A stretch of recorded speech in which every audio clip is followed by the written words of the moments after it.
இப்போ பன்னீர் பிரியாணி செய்ய நமக்கு கேரட், கேப்சிகம், பீன்ஸ், வெங்காயம், உருளைக்கிழங்கு, கொத்தமல்லி தழை இதெல்லாம் எடுத்துக்கிட்டோம்.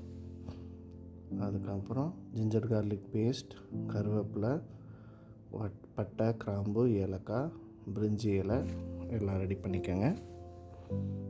அதுக்கப்புறம் மின்ட்டு, சோயா சங்க்ஸ். இப்போ இதை நல்லா ஊற வச்சு வேக வச்சு புழிஞ்சு தண்ணி இல்லாமல் எடுத்து வச்சுக்கோங்க. ஒரு வாணலில் பட்டர் போட்டு அதில் பன்னீர் நிறையா ஃப்ரை பண்ணிக்கோங்க.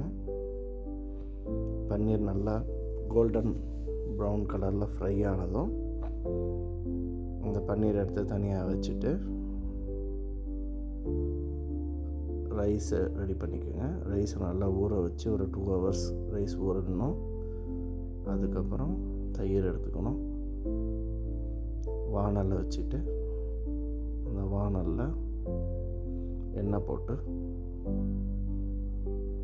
நம்ம மசாலா எடுத்து வச்சுருக்கிற பட்டை, கிராம்பு, பிரிஞ்சி இலை, ஏலக்காய் இதெல்லாம் போட்டு நல்லா ஃப்ரை பண்ணிக்கோங்க.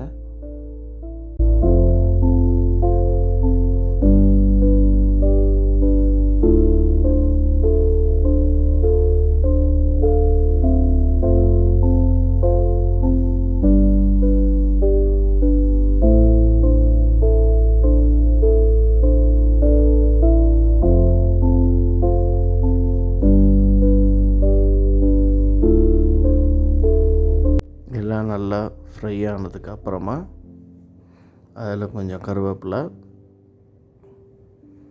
அதுக்கப்புறம் ஜிஞ்சர் கார்லிக் பேஸ்ட்டு ஆட் பண்ணிக்கிட்டு அதுக்கப்புறம் அந்த புதினாவை அரைச்சி வச்சுருக்கோம் இல்லையா, அதை ஆட் பண்ணிக்கோங்க. அதுக்கப்புறம் கொத்தமல்லி அரைச்சது இது நல்லா இந்த நெய்யில் இது அத்தனையும் நல்லா வறுபடணும். பச்சை வாசம் போகிற வரைக்கும் நல்லா ஃப்ரை பண்ணிவிட்டு தேவையான அளவு மிளகா ஆட் பண்ணிவிட்டு வெங்காயத்தை போட்டு நல்லா வெங்காயம் வதங்கணும். நல்லா வெங்காயம் எல்லாம் சேர்ந்து வதங்கினதுக்கப்புறம் அதில் நம்ம எடுத்து வச்சுருக்க காய்கறி பீன்ஸ், கேரட்,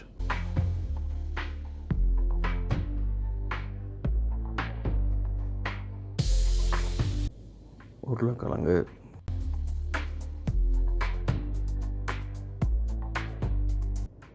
உப்பு சேர்த்து நல்லா வதக்கிடணும்.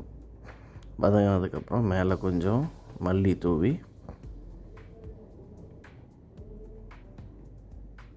புதினாவும் மல்லியும் தூவிட்டு இறக்கி வச்சுருங்க. இப்போ நம்ம பன்னீரை ஃப்ரை பண்ணி வச்சிட்டோம். வெஜிடபிள்ஸ் எல்லாம் நல்லா வறுபட்டு எடுத்து வச்சிட்டோம். இது முந்திரி அரைச்ச பேஸ்ட்டு அதையும் ஆட் பண்ணிடுறோம். ரைஸ் ஆல்ரெடி நம்ம நல்லா ஊற வச்சு எடுத்து வச்சுருக்கோம். இப்போ நம்ம எடுத்து வச்சிருந்த தயிரை ஆட் பண்ணுறோம். தயிரை ஆட் பண்ணி இதை நல்லா கிண்டி விட்டு ரெடி பண்ணிவிட்டு மிளகா போட்டது பத்தலைன்னா தேவையான அளவு மிளகாத்தூள் சேர்த்துக்கலாம்.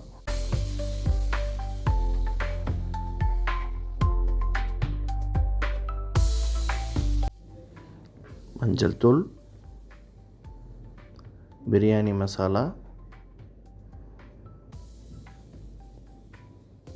தேவைன்னா கரம் மசாலா போட்டுக்கலாம்.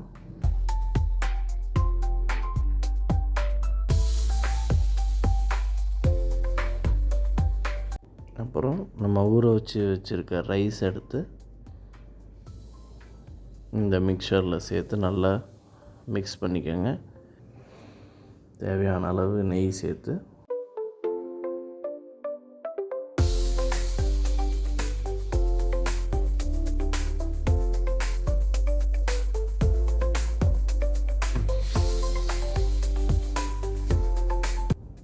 அப்புறமா நாங்கள் எலக்ட்ரிக் குக்கர் வைக்கிறோம். நீங்கள் சாதா குக்கரில் கூட வைக்கலாம். அதில் நல்லா வெண்ணெய் தடவி அதில் நம்ம மிக்ஸ் பண்ணி வச்சுருக்கோம் இல்லையா ரைஸ், வெஜிடபிள்ஸ், அதெல்லாம் எடுத்து நல்லா ஈவனாக ஸ்ப்ரெட் பண்ணி விட்டுருங்க.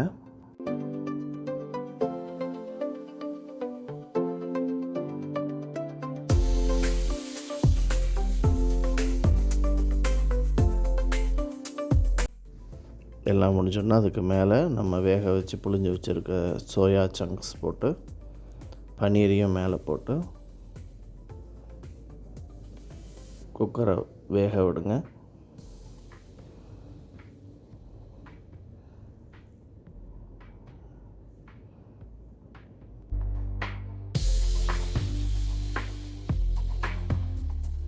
நல்லா வெந்தோடனே மேலே கொத்தமல்லி, முந்திரி பருப்புலாம் போட்டு சர்வ் பண்ணி சாப்பிடுங்க. என்ஜாய்.